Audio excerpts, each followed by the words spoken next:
Welcome to the C-Suite Mentor, the place where you will learn the tools, strategies, and mindset to scale your business sustainably and build a lasting legacy. I'm your host, Theresa Cantley.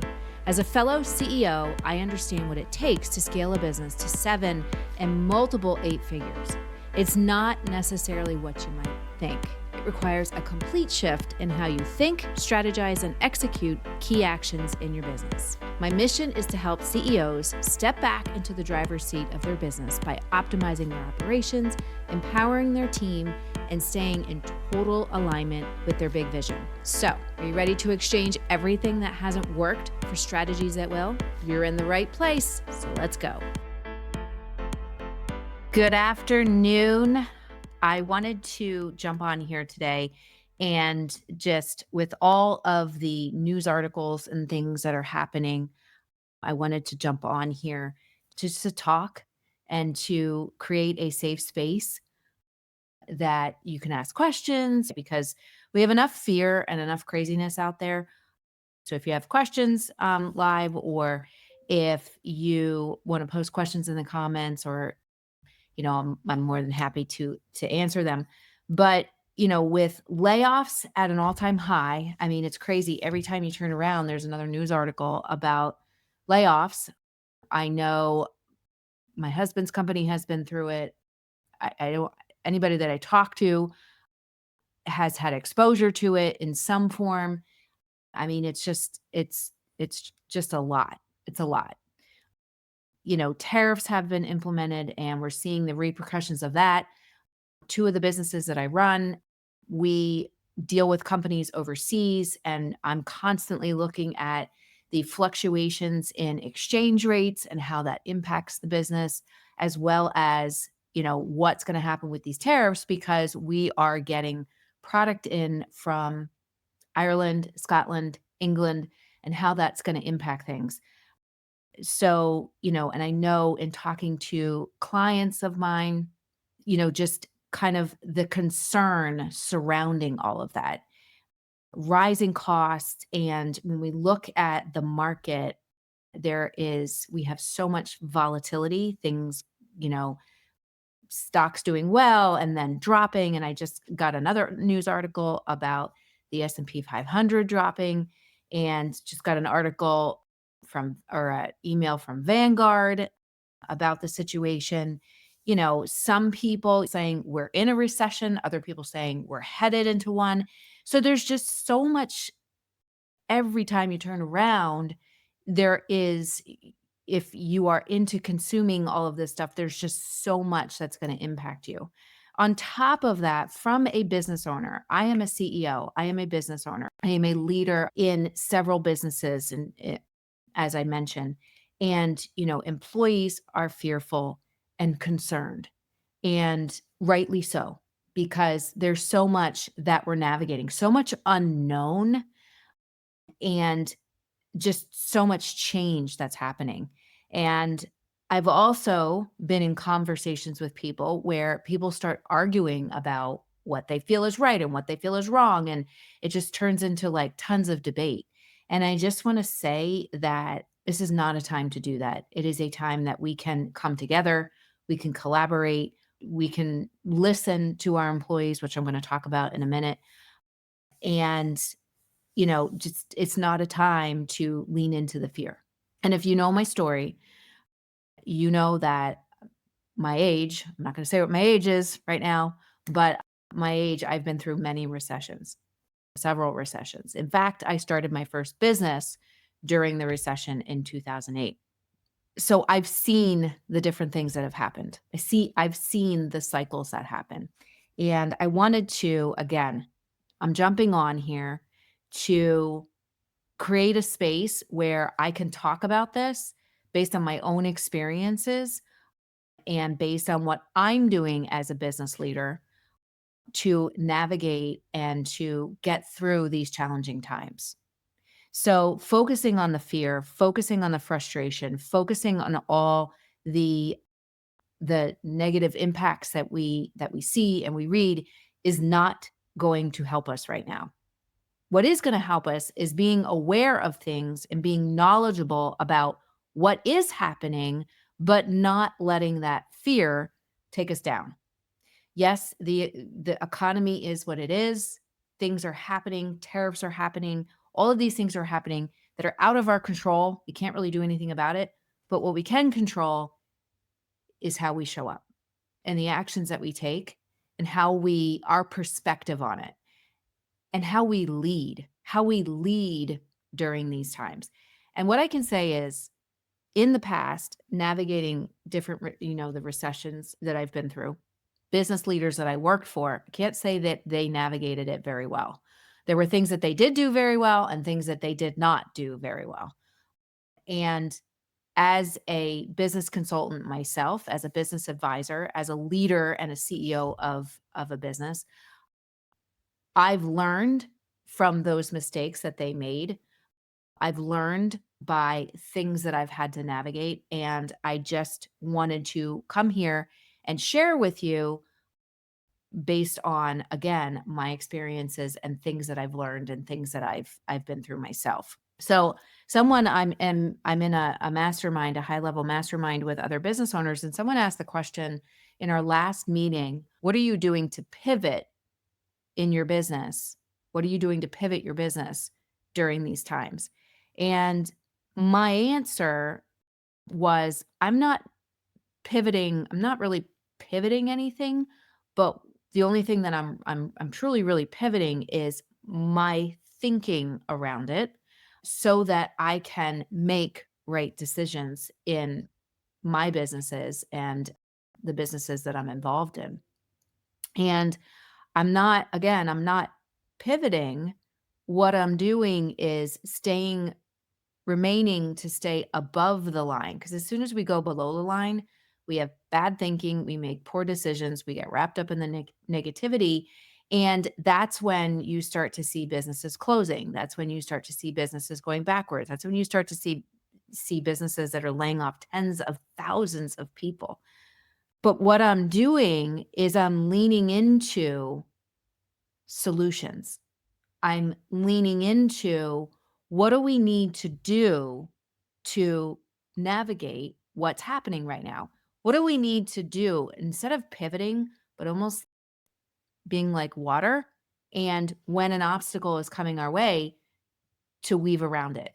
Like I said, as a business leader, I am navigating the tariffs. I am navigating exchange rates and all of the fluctuations that are happening in doing business with other countries of England, Ireland, Scotland, Wales. I get it. So when I was asked that question, like I said, I'm not pivoting, but what I'm doing is taking positive steps, the next right steps to say, okay, what do we need to do now? And it is not a time to lean into that fear and because there's a lot of fear out there. My mentor, Mel Abraham, talked about this on his podcast, all about like there's a lot of fear. And if you get wrapped up in it, you can get right into that swirl. So the best thing that you can do is you can educate yourself. You can educate yourself. You can read the information and then look at it. And instead of zooming into the problem, zoom out from it and say, okay, what do we need to do next? Which is what I told the person in my mastermind. I look at it like, where are these individual problems and what do we need to do next? So, one of the things that I know from going through several recessions in the past, one of the things that I know to be true is things cycle. Things will cycle. Things will go up and they will go down and they will go back up again. And eventually, when we get through all of this turmoil, things will start to go back up and things will start to right themselves. So that's why if we get caught up in the swirl, we can't see the solutions that we need to do. We can't see, okay, here's where we want to go, and we have these obstacles in the way. So, what are we going to do next? Just like we buy product from artisans and vendors over in Ireland. Does that mean now that we're going to stop doing what we're doing? No. But we also need to be smart about it. And we need to say, how are we going to do things differently? Because we might not be able to do things the way that we've always done them, but it doesn't mean that there isn't an answer. It doesn't mean that there's not a solution to get us around what's happening, which is exactly what we did in 2008 when we navigated the recession and there were all these increases in costs and the real estate market tanked. And here I am starting a retail business.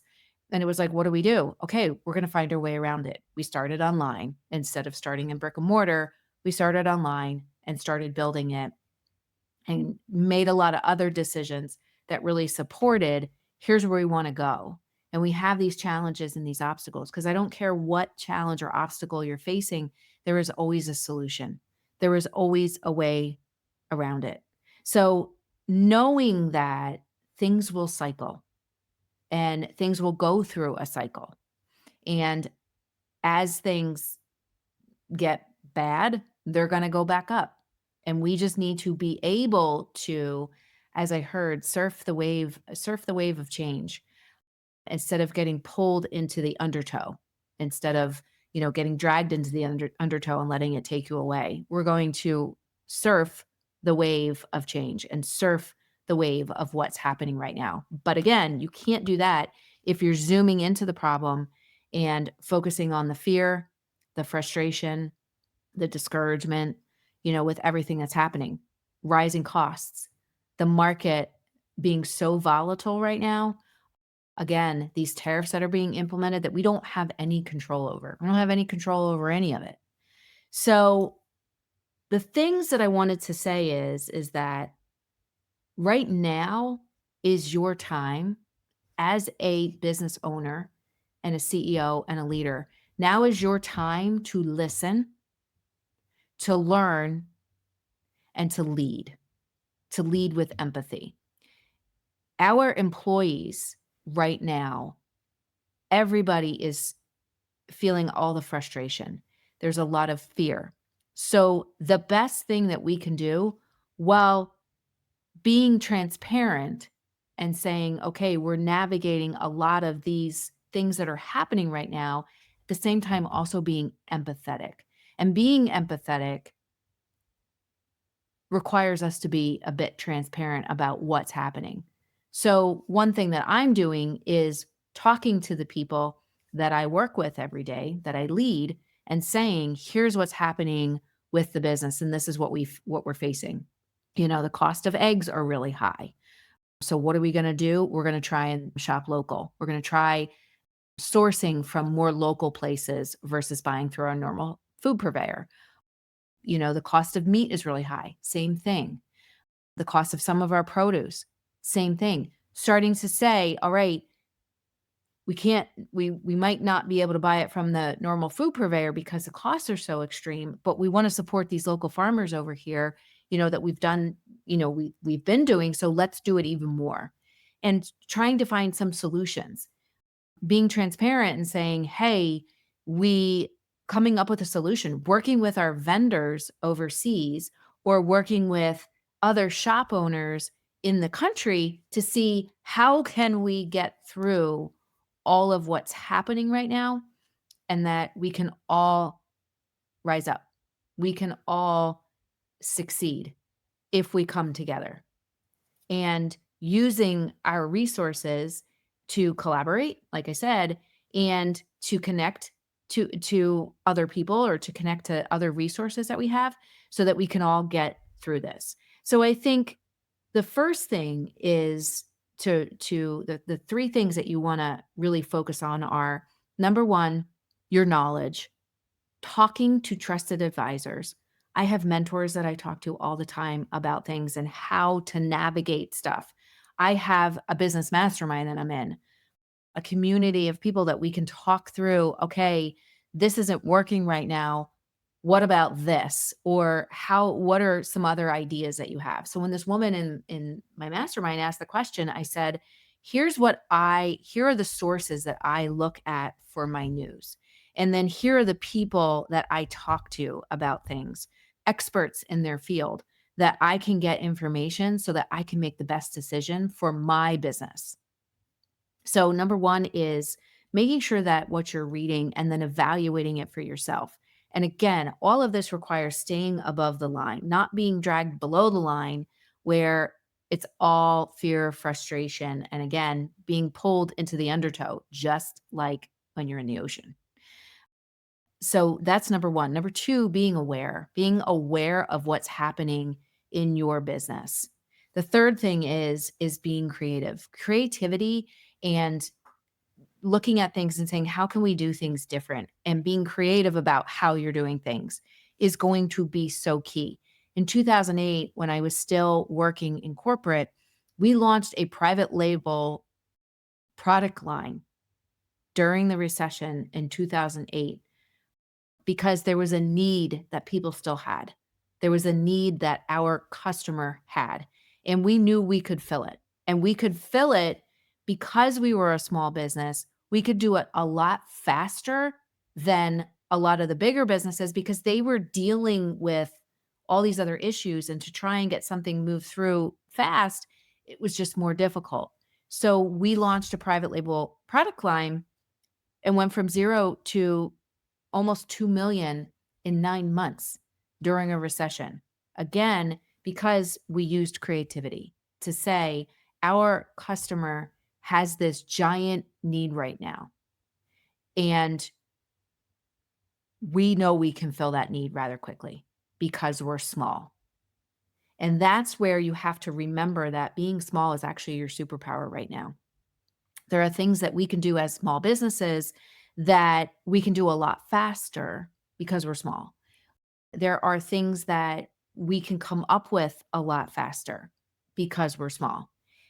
We can also make we also have the ability to make those really good decisions and those really wise decisions because we're a smaller business, right? So creativity is going to be key for you. So knowledge, awareness about what's happening, and being creative. So first of all, with all of the layoffs that people have experienced, and I know for a lot of my clients, they have struggled to find to struggle to find and retain really good people. So now that you have all of these people that have gotten laid off, that pool of people that are looking for jobs has grown again, right? And s- as a small business, and I've said this to people, you might not be able to do the same kind of wages as a larger business, but you offer something that they maybe don't have, which is flexibility. You might be able to offer things, certain types of benefits and perks that a bigger business wouldn't. But you also have the ability to teach someone new skills. You have the ability to, really take their experience of whatever their background is and whatever they did in their role before. You can use that diversity in your business to do things differently, to maybe see answers to problems that you've had that maybe you didn't see before, right? So that is something to remember. I know in one of the businesses that I run, we're hiring people right now.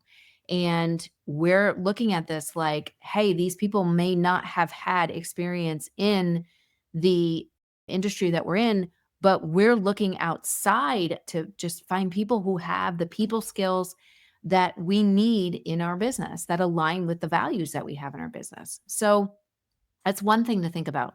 Number two is, as I said, it's a time to be creative about how we do things. So just because you did things a certain way before doesn't mean that you necessarily need to do them the same way, or you don't necessarily want to do them the same way that you've always done them. This is a great time to look at things and say, hey, where do we have gaps in our business? Where do we do something really well? Where does our business have a super skill or a superpower that our customers really want and we can actually get it implemented pretty fast? Something that our customers really need that we can do really well. And again, because we're small, we can get it implemented pretty quickly. So, looking at it and saying, again, being open minded and creative, we can't do that if we're below the line.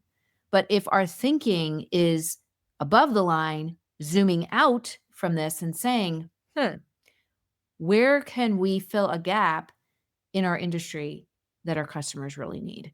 Also, getting to really know how your business runs. And a lot of people, and I had a conversation with somebody about this yesterday, just because you have processes in your business and you've had these processes set a specific way doesn't mean that they should stay that way. Because as your business grows and scales, or as things happen, such as what we're navigating right now, you're going to change those processes. You're going to shift them. You might make tweaks to them. You might make complete changes to them. You might say, you know what, this process isn't working for us anymore. So now is the time to really optimize how you're doing things.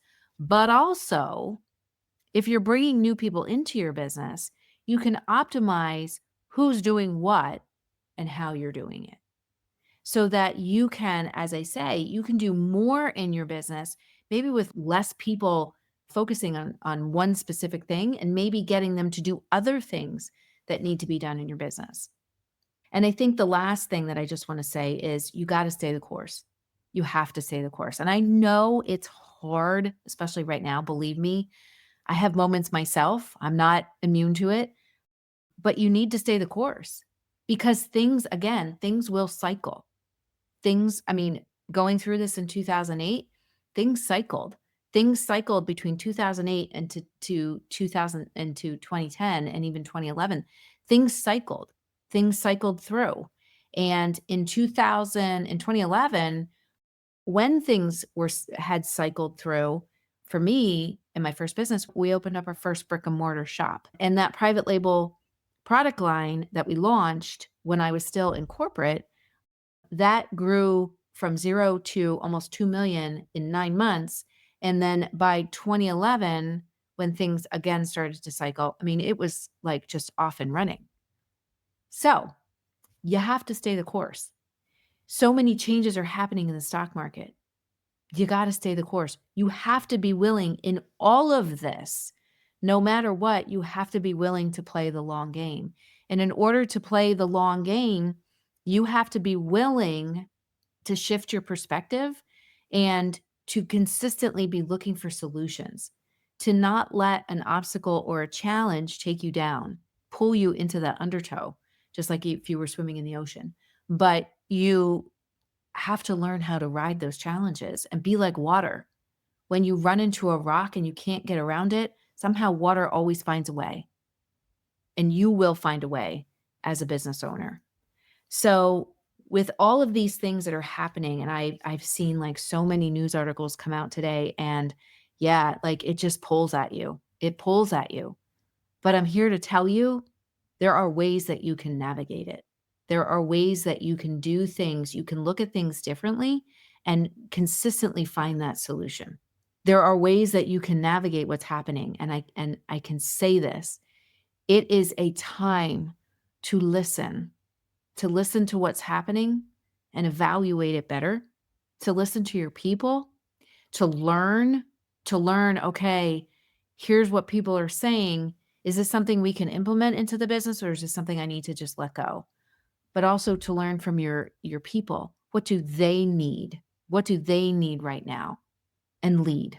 It's a time to lead, to show up in your industry, in your business, that, you know what, no matter what comes your way, you're going to find a way to navigate it, and you're going to find a way to do things better, and you're going to find a way to continue to be the best, leader for your team, for your business, for your industry, for your vendors. And that's what we need to do. That's exactly what we need to do. And if you're not really sure what next steps to take, or you're looking for someone to talk to as far as here's what's happening and I'm not sure, what we need to do next to keep things moving forward. I've been through this. I've been through recessions before in the past. I've been through businesses closing. I've been through challenges that have arisen in business. If you know my story, you know that I navigated shutting down my first business because my business partner and my husband were diagnosed with cancer within a month of each other, and just continuing to keep the consulting business going. Things will cycle. Life cycles. You have to be willing to play the long game. And if you want to play the long game, but you're just not quite sure what pieces to put together, send me a direct message. Let's chat. Let's jump on a call and let's see if we can get you some next right steps that you can take, because we will get through this. And if you are a small business owner, being small is your superpower. But we will get through this. We will get through what's happening. And you know what? Other challenges are going to come and we're going to get through that. And I'm not telling you this for today.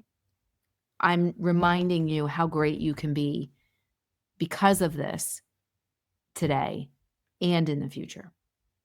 So send me a DM and let's see if we can get you some good next steps. But until then, I hope that this video helped you. Today, I just felt like today was heavy and it was a lot. And I just wanted to jump on here and just be me. I've had a day full of meetings and navigating all kinds of stuff. And I just wanted to just jump on here just as me, as Theresa, as a person, but also as someone who is a leader, a CEO, someone who has gone through all kinds of ups and downs and got on the other side of them and continues to thrive. So anyway, I hope that this helped you. I hope you have a great rest of your day and a great rest of your week. And I will see you soon. Bye for now. Hey there. Thank you so much for listening. If you found value on this show, please follow the podcast so you never, ever miss an episode. And I would love, love, love if you would leave a review on Apple Podcasts or Spotify for me. Even better, share the show with a fellow business owner ready to step fully into their CEO leadership role. Because right now, more than ever, the world really needs next level leaders. And by the way, did you know you can text me all your questions and get real-time feedback? You absolutely can. Just text the word CEO to me at 610-215-2838 to get connected. One last goodie for you before I go. If you're ready to scale your business and have a co-creator working right by your side, my C-Suite Mentor Program may be perfect for you and your possible new second in command. Just visit thecsuitementor.com to get started.